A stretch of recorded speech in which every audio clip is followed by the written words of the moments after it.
9월 23일 금요일 에바더교회 오늘 여는 말씀 함께 나누겠습니다. 사도신경으로 신앙 고백 드리겠습니다. 나는 전능하신 아버지 하나님 천지의 창조주를 믿습니다. 나는 그의 유일하신 아들 우리 주 예수 그리스도를 믿습니다. 그는 성령으로 잉태되어 동정녀 마리아에게서 나시고 본디오 빌라도에게 고난을 받아 십자가에 못 박혀 죽으시고 장사된 지 사흘 만에 죽은 자 가운데서 다시 살아나셨으며 하늘에 오르시어 전능하신 아버지 하나님 우편에 앉아 계시다가 거기로부터 살아있는 자와 죽은 자를 심판하러 오십니다. 나는 성령을 믿으며 거룩한 공교회와 성도의 교제와 죄를 용서받는 것과 몸의 부활과 영생을 믿습니다. 아멘. 오늘 함께 보실 말씀은 민수기 24장 14절에서 25절까지 말씀입니다. 민수기 24장 14절에서 25절까지 말씀을 같이 읽겠습니다.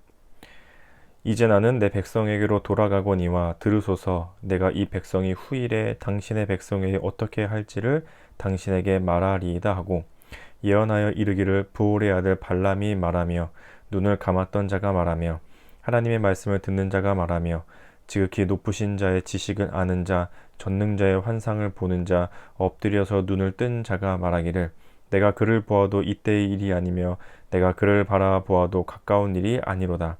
한 별이 야곱에게서 나오며 한 규가 이스라엘에게서 일어나서 모압을 이쪽에서 저쪽까지 쳐서 무찌르고 또 셋의 자식들을 다 멸하리로다. 그의 원수 에돔은 그들의 유산이 되며 그의 원수 세일도 그들의 유산이 되고 그와 동시에 이스라엘은 용감히 행동하리로다. 주권자가 야곱에게서 나서 남은 자들을 그 성읍에서 멸절하리로다 하고 또 아말렉을 바라보며 예언하여 이르기를 아말렉은 민족들의 으뜸이나 그의 종말은 멸망에 이르리로다 하고 또 겐 족속을 바라보며 예언하여 이르기를 내 거처가 견고하고 내 보금자리는 바위에 있도다. 그러나 가인이 쇠약하리니 나중에는 아수르의 포로가 되리로다 하고 또 예언하여 이르기를 슬프다 하나님이 이 일을 행하시리니 그때에 살 자가 누구이랴. 기띔 해변에서 배들이 와서 아수르를 학대하며 에벨을 괴롭힐 것이나 그도 멸망하리로다 하고 발람이 일어나 자기 곳으로 돌아가고 발락도 자기 길로 갔더라. 아멘. 오늘 본문 말씀은 예언자였던 발람이 모압의 왕이었던 발락에게 하고 있는 예언의 내용입니다. 이름이 되게 비슷하죠. 발람, 발락. 발람은 예언자였고 발락은 모압의 왕이었습니다. 그 이전에 있던 배경을 잠깐 살펴보자면 이스라엘 백성들이 큰 진을 이루고 있는 모습을 모압의 왕이었던 발락이 보게 되고 마음이 두렵게 되었습니다. 그래서 당시 그 지역, 고대 근동 지역에서 유명한 예언가였던 그 발람을 데리고 와서 저 이스라엘을 저주하도록 예언하도록 해야겠다라고 마음을 먹고 발람을 모시기 위해 자기의 사신들도 일정의 돈, 재물을 가지고 발람을 모시기 위해 보냈는데 발람이 가지 않습니다. 왜냐하면 그에게 하나님께서 오셔서 말씀하시기를 따라가지 말고 이스라엘 저주하지 말라.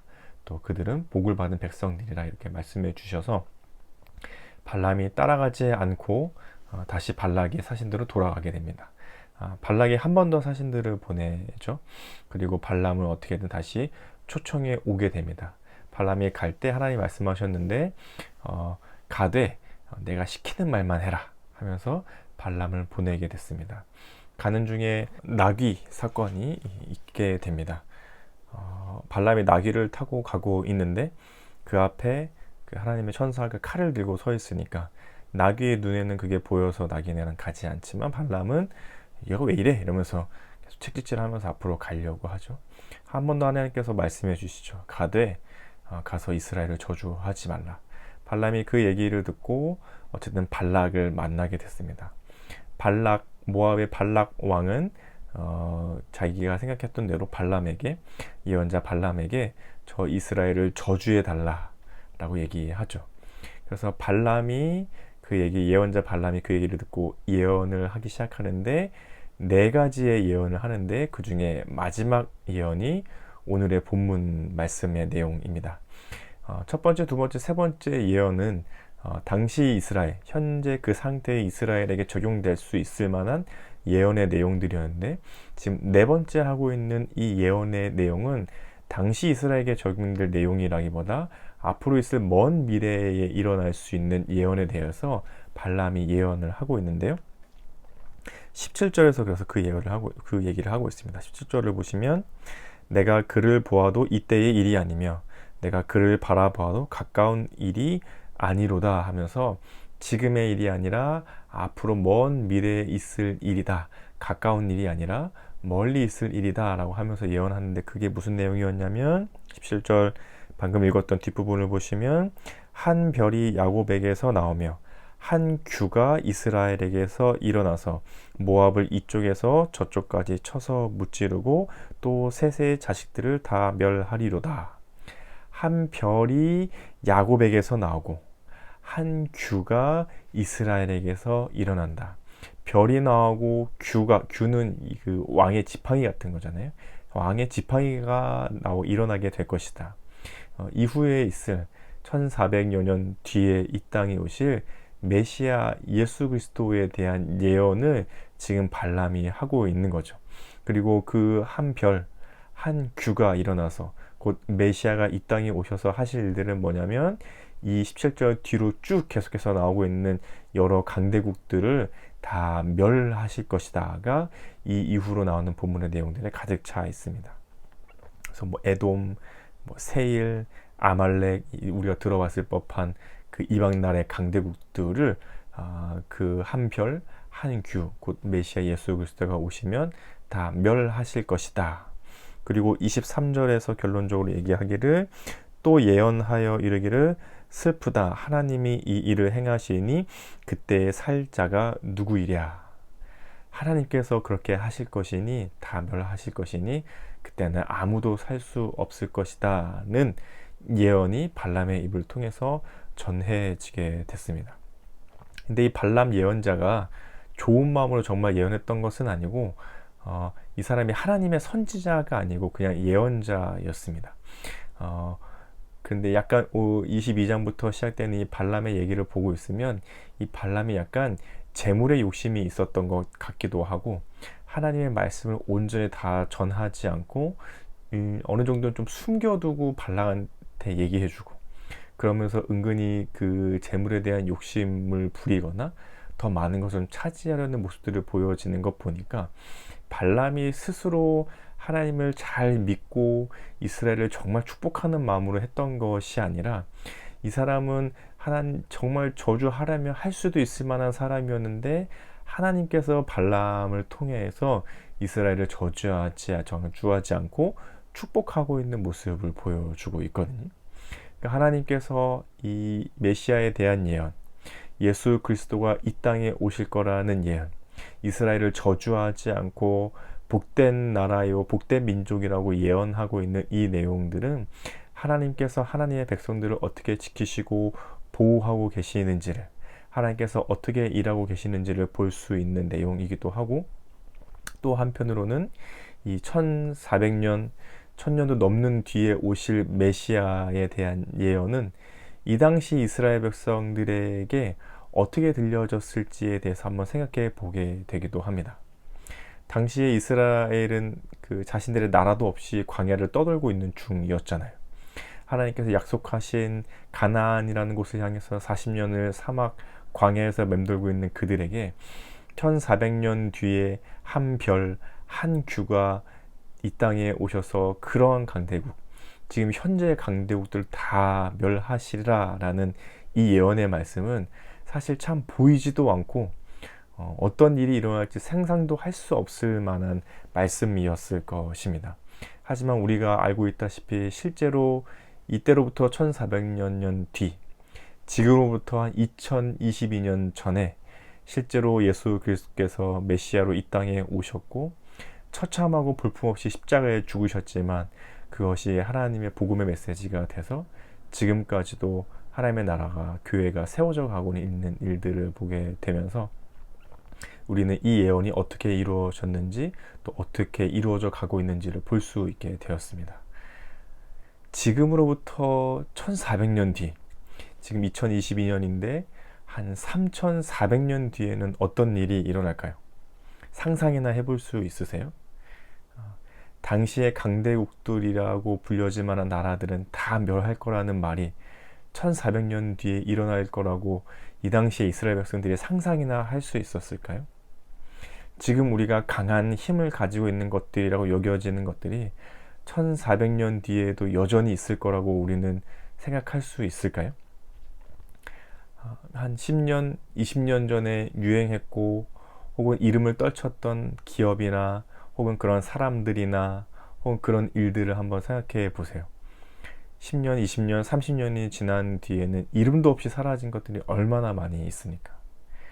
지금 우리가 강하다고 생각하는 가까이 있는 내 주변의 사람들 혹은 그런 힘을 가지고 있는 것들을 한번 생각해 보십시오. 혹은 조금 더 크게 생각한다면 힘을 가지고 있다고 생각할 수 있는 정부 혹은 정권 혹은 대기업. 좀 더 눈을 크게 생각해 본다면 지금 이 전 세계에서 가장 힘을 떨치고 유세를 떨치고 있다고 생각되는 강대국들, 뭐 미국이든 혹은 중국이든 혹은 뭐 유럽의 여러 나라들이든 지금은 그들의 그 유명세, 그들의 힘, 그들의 권력이 떨쳐지지 않을 것 같지만 1400년 뒤에 그들의 이름이 어떻게 돼 있을까요? 지금은 마치 그 자본이 시장 경제가 이 자본주의가 마치 이 땅에서 가장 중요한 것처럼 여겨져서 돈이라는 가치가 너무나도 절대적인 권력을 가지고 있는 것처럼 보이지만 1400년 뒤에는 무엇이 가장 중요한 가치로 살아남아 있을까요? 하나님께서는 이 땅에 힘있어 보이는 것들, 이 세상의 가치 속에서 마치 영원할 것처럼 보이는 것들을 다 멸하시고 결국은 진정 영원한 하나님 나라의 가치들을 이 땅에서 계속해서 세워나갈 것입니다. 발람의 예언이 지금 이 당시에는 너무나도 위세를 떨치고 있는 강대국들 속에서 보잘것없어 보이는 땅도 없어서 유랑하고 있는 이스라엘 백성들을 향한 말씀이었지만 1400년 뒤에 그들도 알 수 없을 때에 이 땅에 오실 메시아를 예언했고 그것이 실제로 이루어졌고 그리고 그 일이 더 위대하고 강하게 이루어져 가고 있는 것들을 보게 되는 것처럼 지금 2022년을 살아가고 있는 우리들에게도 지금은 이것이 가장 세 보이고 지금은 이것이 가장 강해 보이고 지금은 이것이 영원할 것처럼 보이지만 결국에는 하나님께서 다 멸하시고 오로지 영원한 하나님의 나라의 가치들이 이 땅에 살아남아 있을 것들을 생각하게 된다면 오늘 하루를 살아가는 우리의 마음은 어떠해야 할지를 한번 생각해 보게 됩니다. 한편으로는 용기를 가질 수 있을 것 같습니다. 하나님께서 지금은 보잘것없는 하나님 나라의 백성인 내가 지금은 세상의 가치들에 눌려서 보잘것없어 보일지 몰라도 결국은 하나님께서 하나님 나라의 가치들을 이루어 가실 것들을 생각했을 때 오늘 하루 용기 내며 더 살아갈 수 있겠다는 생각이 듭니다. 그리고 또 한편으로는 겸손해야겠다는 생각이 듭니다.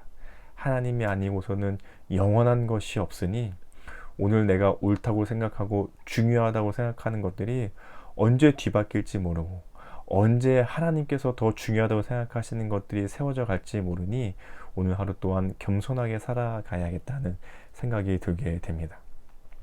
오늘의 이 말씀을 기억하시면서 이렇게 함께 기도하시면 좋겠습니다. 거대한 세상의 가치 속에서 자신의 백성을 보호하고 지키며 일하고 계신 하나님을 신뢰하며 용기와 겸손함으로 살아가게 하소서.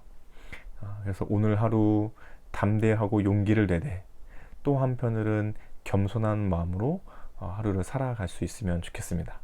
그리고 우리 가정, 교회, 나라, 세계를 위해서는 우리 가정을 위해서는 부모의 영적 유산이 자녀들에게 흘러 예수님만으로 든든한 가정 되게 하소서. 우리 교회를 위해서는 눈에 보여지지 않는 가치를 귀하게 여길 수 있는 교회 되게 하소서. 우리 나라를 위해서는 영원할 것 같은 세상의 가치보다 진정 영원한 하나님의 가치가 세워지는 나라 되게 하소서. 우리 세계를 위해서는 보이지 않아도 일하신 하나님의 손길이 세계 곳곳에 필요에 따라 적절히 흘러가게 하소서. 이런 기도 제목으로 우리 함께 기도하시면 좋겠습니다. 그리고 우리 공동체 기도 제목은 우리 박지인 어린이를 위해서 같이 기도하면 좋겠는데요. 개인의 기도 제목은 유도 배울 수 있게 해주세요. 가정을 위해서는 아빠도 교회에 오게 해주세요. 삶의 현장을 위해서는 학교 친구들이 다치지 않게 해주세요. 교회를 위해서는 아프지 않고 행복하게 해주세요. 사회 나라 온 세계를 위해서는 가난하고 아픈 아이들과 어른들이 힘을 낼 수 있게 해주세요. 이런 기도 제목을 냈는데요. 우리 박지인 어린이의 기도 제목을 또 우리 공동체 기도 제목을 생각하시면서 같이 기도해 주시고, 이 박지인 어린이도 이제 6학년 거의 끝나가고 있는 중이고, 내년이면 청소년 팀으로 올라오게 되는데 6학년이 남은 시기들을 잘 보내고 또 내년 청소년기를 잘 준비해 갈 수 있는 우리 지인으로 건강하고 밝게 잘 자라날 수 있게 축복하는 마음으로 함께 기도해 주시면 좋겠습니다. 또 우리 계속해서 기도하고 있듯이 이 청소년 팀의 최준석 학생을 위해서도 같이 기도해 주시면 좋겠습니다. 뜻하지 않은 일들이 겪게 되어서 또 힘든 과정들을 겪게 되어서 시간들이 지나가고 있는데, 무엇보다 하나님께서 준석이와 또 우리 가족들의 마음들을 잘 지켜주시도록, 또 수술을 잘 진행하지 못한 채 준석이가 진행하고 있는 중인데, 코로나 격리가 끝날 때까지 하나님께서 다친 부위들이 덧나거나 심해지지 않도록 잘 지켜주시고, 또 수술 일정들과 과정들이 잘 진행될 수 있게 남은 시간들도 하나님께서 잘 인도해 주실 수 있기를 우리 준석이를 위해서도 같이 기도해 주시면 좋겠습니다. 또 이 이후에 준석이도 또 우리 최영렬 집사님과 가족 구성원들 모두가 이전보다 더 하나님을 경험하고 알게 되고 사랑하게 되고, 또 가정 안에도 그런 은혜들이 잘 흘러갈 수 있는 귀한 시간을 하나님께서 잘 사용해 줄 수 있기를, 지금은 힘들지만 이 시간들을 잘 보내고 났을 때에 하나님께서 주시는 은혜가 있을 수 있도록 우리 준석이와 가족들을 위해서도 같이 기도해 주시면 좋겠습니다. 함께 기도하신 후에 또 개인의 기도 제목으로 같이 기도하시고 각자 주기도문 하심으로 이 시간을 마치도록 하겠습니다. 기도하겠습니다.